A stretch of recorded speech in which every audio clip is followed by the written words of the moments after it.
कृतांजलि पर आधारित अपने इस एकल काव्य पाठ जरा याद करो कुर्बानी में डॉक्टर कर्नल वीपी सिंह एक सैनिक के जीवन की कर्तव्यनिष्ठा, भावनाओं, परंपराओं तथा मान्यताओं का ऐसा भावपूर्ण, ओजपूर्ण, सटीक तथा मार्मिक चित्रण करते हैं कि श्रोता राष्ट्रीयता से ओतप्रोत हो सहज रूप से सैनिक और राष्ट्र से जुड़ते चले जाते हैं।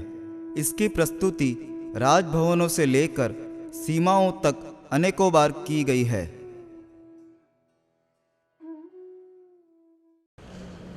आइए हम सब स्वतंत्रता दिवस की पूर्व संध्या पर यहाँ एकत्रित हुए हैं। कल हमारे लिए एक उत्सव है, लेकिन क्या यह उत्सव सचमुच मन में उल्लास भरता है? क्या सचमुच हमें हर्ष की अनुभूति होती है? इस विषय पर गौर करना जरूरी है। आज जब मैं आपके सामने खड़ा हूं, मुझे बचपन में सुनी हुई किसी फिल्म की गीत की 4 पंक्तियां याद आती हैं।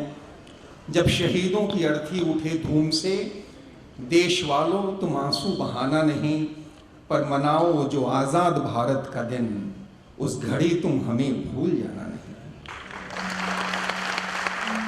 इसलिए मैं आपके सामने उनको याद करने के लिए खड़ा हूं। ये देश अपने शहीदों को बुला देता है।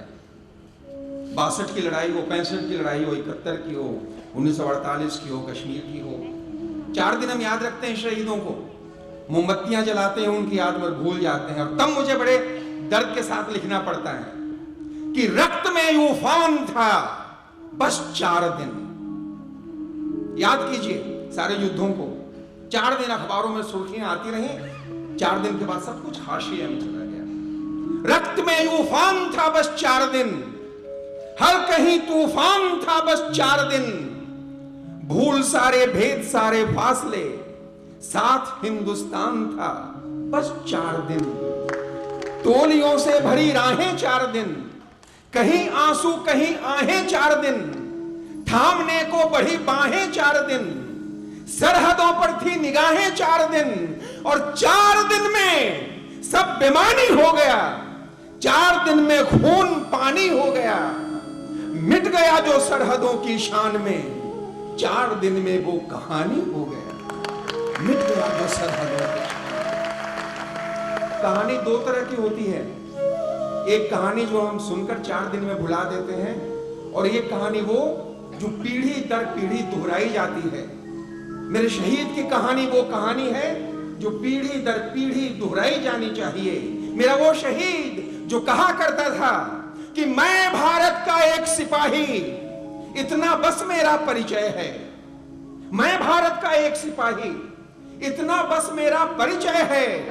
जान हथेली पर रखता हूं, मुझको नहीं किसी का भय है। जहां जहां तक उड़े तिरंगा, वहां वहां तक घर मेरा है। और जब तक ये झंडा ऊंचा है, तब तक ऊंचा सर मेरा है। जब तक ये झंडा ऊंचा है, तब तक ऊंचा सर मेरा है। उस सिपाही की मैं कहानी सुनाना चाहता हूं। आपसे बस एक ही अनुरोध है कि अगले 1-1.5 घंटे के लिए सब कुछ भूल जाइए।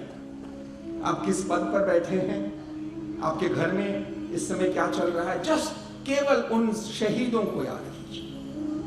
और पूरे मन से इस कहानी में, जहां आपको लगे आपको तालियां बजानी है, पूरे मन से बजाइएगा। जहां आपको लगे आपको मौन होकर सुनना है, मौन होकर सुनिएगा।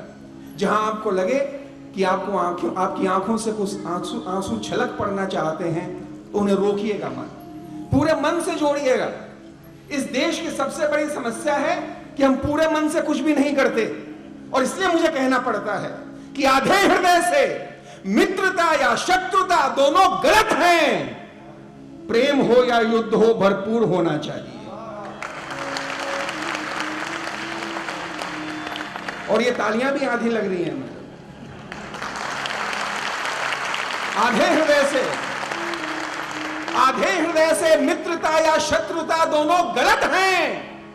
प्रेम हो या युद्ध हो, भरपूर होना चाहिए। या तो शत्रु शांति का सम्मान करना सीख ले, या तो उसका गर्भ चकनाचूर होना चाहिए। या तो उसका गर्भ चकनाचूर होना चाहिए। मेरा सैनिक कहा करता था देह मिट्टी का, मेरा मस्तिष्क इस परिवेश का है, धमनियों में दौड़ता फिरता हुआ यह रक्त मेरे देश का है। बंधनों के मोह सारे आज पीछे छोड़ आया, हर घड़ी संकल्प की है, हर कदम आदेश का है। और क्या मिला हमने कभी सोचा नहीं। एक सैनिक कभी यूनियन नहीं बनाता, एक सैनिक देश से कभी कुछ नहीं मांगता, वो केवल देना जानता है। क्या मिला हमने कभी सोचा नहीं। देश को अपना लहू हमने दिया। लोग जीते हैं डरे सहमे हुए, मौत से आंखें मिला हमने जिया। गणित में विश्वास हम करते नहीं, काम पूरे जोश से हमने किया। और लोग अमृत जांच कर पीते जहां, जहर तक हमने बिना पूछे पिया। क्या मिला, क्या मिला हमने कभी। क्योंकि मुश्किलों की राह पर चलना हमारा धर्म है। आज इस देश में धर्म की बात होती है, हमारा एक ही धर्म है, राष्ट्र धर्म। बाकी सारे धर्म हमारे लिए घरों के अंदर रहने की चीज है। हम जब बाहर निकलते, एक धर्म है देश। मुश्किलों की राह पर चलना हमारा धर्म है, आंधियों की गोद में पलना हमारा धर्म है। धूप के टुकड़े नहीं हम मांगते हैं भीख में, हर अंधेरी रात में जलना हमारा धर्म है। क्या मिला, क्या मिला हमने कभी सोचा नहीं। गुरु ग्रंथ गीता बाइबल की ली कसम कुरान की, साथ ही सबने उठाई शपथ हिंदुस्तान की। देश की इन सरहदों पर हम इबादत में खड़े, रक्त का अपना चढ़ावा, आरती बलिदान की। क्या मिला हमने कभी सोचा नहीं। और क्या होता है देश, देश की परिभाषा क्या है। मेरा सैनिक इस देश की एक परिभाषा दिया करता था। वो कहा करता था कि देश मिट्टी हवा पानी से बना है, देश पुरखों की कहानी से बना है। देश मिट्टी हवा पानी से बना है, देश पुरखों की कहानी से बना है। और खून से हस्ताक्षर कर दे गगन पर, देश उस पागल जवानी से बना है। देश,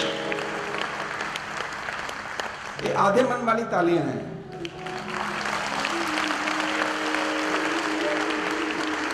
देश मिट्टी हवा पानी से बना है, देश पुरखों की कहानी से बना है। खून से हस्ताक्षर कर दे गगन पर, देश उस पागल जवानी से बना है। देश ये भूगोल है, इतिहास भी है, बीतती सदियों का तांडव रास भी है। कहीं पर यह कृष्ण का कुरुक्षेत्र है तो कहीं पर यह राम का वनवास भी है। बढ़ा है यह वेद का गुरु ज्ञान लेकर, अहिंसा का बुद्ध का अभियान लेकर। चला है यह वचन नानक के समझकर, और गुरु गोविंद का अभिमान लेकर। गले से इस्लाम को इसने लगाया और ईसा को उचित आदर दिखाया। और जितने धर्म भी आए यहाँ पर, हर किसी को प्यार से इसने बिठाया। ये नहीं तलवार यूं ही तानता है, सहन करने का तरीका जानता है। पर करे सम्मान से खिलवाड़ कोई, युद्ध को ही धर्म तब यह मानता है। देश मिट्टी हवा पानी से बना है। उत्तिष्ठ कौन्तेय युद्धाय कृत निश्चय। उठो कौन्तेय, अगर युद्ध जरूरी है तो युद्ध करो, ये हमारा देश है। मेरा सैनिक जिस दिन उसने पहली बार वर्दी पहनी थी, फूला नहीं समाया था। कितने बार तो दर्पण में अपने को देखता रहा।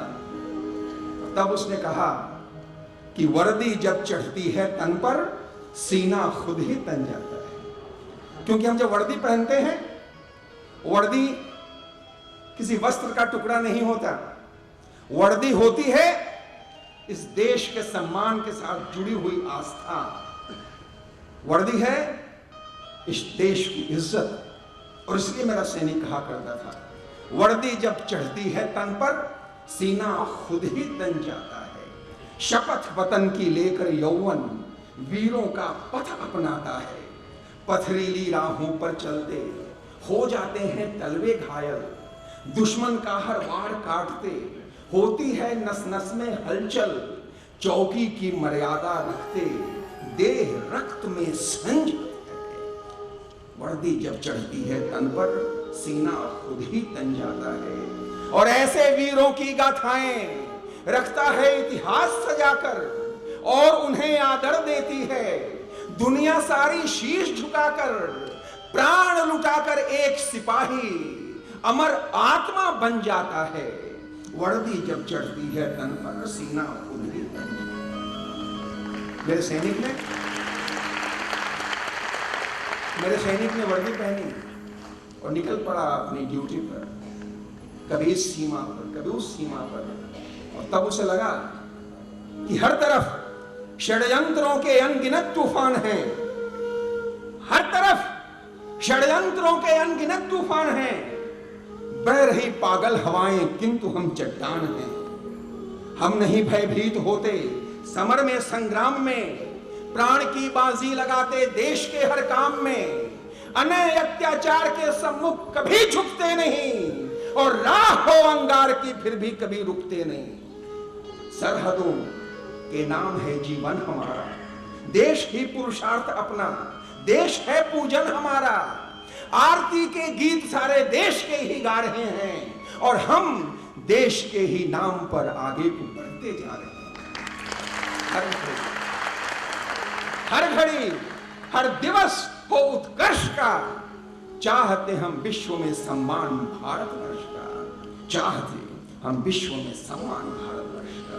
मेरा सैनिक कभी इस चोटी पर कभी उस चोटी पर वर्षों उसने गुजार दी। शादी हो गई, एक दो छोटे छोटे बच्चे हो गए, और एक दिन ऐसा आया कि उसे कश्मीर भेज दिया गया। बहुत दिनों से घर नहीं लौटा था। उसकी पत्नी ने चिट्ठी भेजा कि घर वापस आओ, और उसने लिखा मैं नहीं आ सकता। मैंने ये चिट्ठी देखी है, मैं आपको कल्पना का एक शब्द भी नहीं सुनाऊंगा, मैं आपको वो सुनाऊंगा जो मैंने अपनी आंखों से देखा है और महसूस किया है। उसकी पत्नी ने लाकर मुझे वो चिट्ठी दिखाई जिसमें उस सैनिक ने लिखा था मैं घर नहीं आ सकता, और उसने जो टूटी फूटी भाषा में लिखी थी उस चिट्ठी में, उसको मैंने कविता के शक्ल में ढालने की कोशिश की। मेरा सैनिक कश्मीर के सरहद पर बैठा, हजारों मील दूर गुजरात के किसी गांव में, उत्तर प्रदेश के किसी गांव में, मध्य प्रदेश के किसी गांव में बैठे अपनी पत्नी को लिखता है, सोच रहा हूं मीत तुम्हें क्या बात लिखूं, लंबे दिन या अपनी सूनी रात लिखूं। कश्मीर में 8:30-9 बजे तक रोशनी होती है, उसके बाद अचानक अंधेरा हो जाता है, बिजली बंद कर दी जाती है, क्योंकि अगर रोशनी हुई तो गोलियां चलती हैं। वहां बैठ के वो लिखता है, सोच रहा हूं मीत तुम्हें क्या बात लिखूं, लंबी दिन या अपनी सूनी रात लिखूं। आंखों के आगे फैली हैं सीमाएं, गंध लिए बारूद पड़ी है पांवों में, तैर रही खामोश फजा में कुछ चीखें, लगता है फिर खून बहा है गांवों में। रह रह कर अंगार उगलती बंदूकें, आग लगी है केसर की हर क्यारी में, दूर दूर तक फसल उगी है नफरत की, हर सपना है मरने की तैयारी में। बर्बादी की ये जो कुछ तस्वीरें हैं, किन शब्दों में ये बिगड़े हालात लिखूं, सोच रहा हूं मीत तुम्हें क्या बात लिखूं। आगे लिखता है, आज जवानी इंद्रधनुष कैसे देखे, मैं चाहता हूं कि मैं आऊं और तुम्हारा हाथ पकड़कर इंद्रधनुष दिखाऊं। कैसे आऊं? आज जवानी इंद्रधनुष कैसे देखे, घाटी में संकट के बादल छाए हैं, कुछ वहशी कुछ मानवता के अन्याय, छिप छिप कर हथियार उठाने आए हैं। सिसक रही है सदियों की रिश्तेदारी, खून बह रहा है आंगन चौबारों में, पुरखों का अपमान हो रहा सड़कों पर, लोग मर रहे हैं खेतों बाजारों में। सूनी सूनी आंखों में जो दिखते हैं, कैसे तुमको वो जख्मी जज्बात लिखूं, सोच रहा हूं मीत तुम्हें क्या बात लिखूं। आगे लिखता है, चीड़ वनों में दहशत है सन्नाटा है, आज चनारों की रंगत मुरझाई है, झील उदासी के सागर में डूबी है, आज शिकारों में खामोशी छाई है। झेलम के तट जाने क्या क्या देख रहे, झुलस गई अपनी फूलों की शहजादी, जिसे जमीन का स्वर्ग यहां सब कहते थे, उस वादी की यह कैसी है बर्बादी। काश्मीर चुपचाप सभी कुछ देख रहा, कैसे उसके सीने के आघात लिखूं। सोच रहा हूं मीत तुम्हें क्या बात लिखूं। और अभी अभी कुछ शांत पड़ी गोलीबारी, ऐसे में यह पत्र तुम्हारा आया है। कभी कभी महीनों चिट्ठियां नहीं आती। मौसम जब खराब हो, गाड़ियां नहीं चलती, रास्ते बंद हो जाते हैं, हेलीकॉप्टर नहीं चल सकते, 4 महीने के बाद कभी चिट्ठी आई, लिखता है अभी अभी कुछ शांत पड़ी गोलीबारी, ऐसे में यह पत्र तुम्हारा आया है। कितनी धड़कन, कितने आंसू साथ लिए, कोमल संबंधों की खुशबू लाया है। माँ की थपकी, बाबा के आशीष कई, इसमें अपने बच्चों की किलकारी है। और वे घड़ियां जो राह देखते बीत गईं, इसमें उनकी मजबूरी लाचारी है।